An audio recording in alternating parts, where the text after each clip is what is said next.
दोस्तों आज की स्टोरी थोड़ी डरावनी है और अगर आपको डरावनी कहानी सुनना पसंद है तो मुझे उम्मीद है कि आपको यह हॉरर स्टोरी जरूर पसंद आएगी।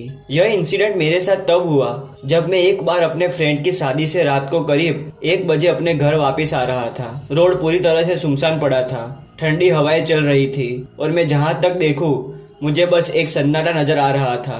मैं अपने कार में बैठकर उस सुनसान रोड पर अकेले जा रहा था। उस रोड पर काफी कम घर थे, बाकी पूरी जमीन बंजर पड़ी हुई थी। मैंने एक शॉर्टकट लिया था और उस रोड से अनजान था। जैसे जैसे मैं उस रोड से आगे जा रहा था मेरे दिमाग में बस एक ही ख्याल बार बार घूम रहा था कि काश मैं सीधे रास्ते चला जाता, पर अब मैं काफी आगे आ चुका था और अब वापस नहीं जा सकता था।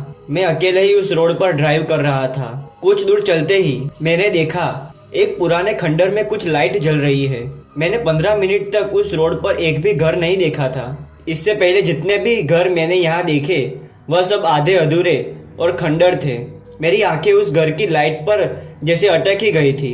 तभी अचानक कोई मेरी गाड़ी के सामने आ गया। मैंने अपनी गाड़ी कंट्रोल करते हुए जोर से ब्रेक मारा और गाड़ी एक जगह पर रोक दी। मेरे सामने एक औरत खड़ी थी। उसके पूरे शरीर में खून लगा हुआ था और वह रोते हुए मदद मांग रही थी। मैं तुरंत अपने कार से नीचे उतरा और धीरे धीरे उस औरत की ओर जाने लगा। मैं थोड़ा डरा हुआ था लेकिन मुझे उसकी हालत पर दया आ गई। मैं शांत होकर उसके साथ यह सब किसने किया, उसकी यह हालत कैसे हुई, बताने के लिए कहा। कुछ कहने की जगह उस औरत ने रोड के किनारे बने घर की ओर इशारा किया और उसी घर की ओर भागने लगी। मैंने हिम्मत जुटाई और उसके पीछे पीछे घर की ओर जाने लगा। यह औरत उस घर के अंदर जाते ही अंधेरे में गायब हो गई। उस घर को देखकर ऐसा लगा कि वह काफी समय से बंद पड़ा था। बस एक लाइट ही उस घर की खिड़की से बाहर आ रही थी। मैं डर से कांप रहा था, फिर भी उस घर की ओर धीरे धीरे बढ़ने लगा। तभी मैंने पीछे से एक आवाज सुनी, जैसे कोई जोरों से चिल्ला रहा हो, हे वही रुक जाओ, अंदर मत जाना, वही रुक जाओ और पीछे आ जाओ, आगे मत बढ़ना। मैं वो आवाज सुनकर और डर गया और उस घर के दरवाजे पर ही रुक गया। मैं पीछे पलटा और देखा एक बूढ़ा आदमी रोड पर खड़ा मुझे आवाज लगा रहा था। मैं तुरंत अपनी कार के पास भागने लगा, पर उस बूढ़े आदमी ने मुझे बीच में ही रोक लिया और मुझसे कहा कि कभी भूलकर भी उस घर के अंदर मत जाना। डरते हुए मैंने उस बूढ़े आदमी से इसकी वजह पूछी और उसका जवाब सुनते ही मेरी रूह कांप गई। दोस्तों, उसने बताया कि 2 साल पहले उस घर में एक फैमिली रहती थी, पति पत्नी और उनकी एक बेटी। एक रात पेरेंट्स कहीं बाहर गए थे और वह लड़की उस घर में अकेली थी।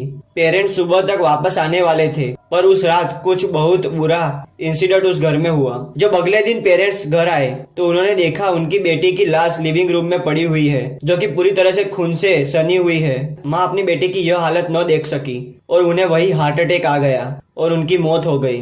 पिता के पास अब जीने की कोई वजह न होने के कारण उन्होंने घर में सुसाइड कर ली।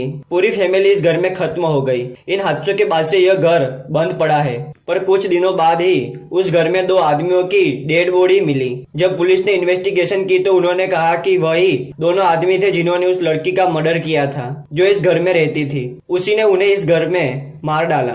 तब से काफी अजीबोगरीब घटना इस रोड पर हो रही है। शायद वो लड़की अब किसी भी अनजान आदमी पर भरोसा नहीं करना चाहती है। दोस्तों, आपको अगर यह हॉरर स्टोरी पसंद आए तो इसे लाइक कीजिए, चैनल पर नए तो सब्सक्राइब कीजिए। मिलते हैं अगले वीडियो में कुछ नई जानकारी के साथ। तब तक के लिए धन्यवाद।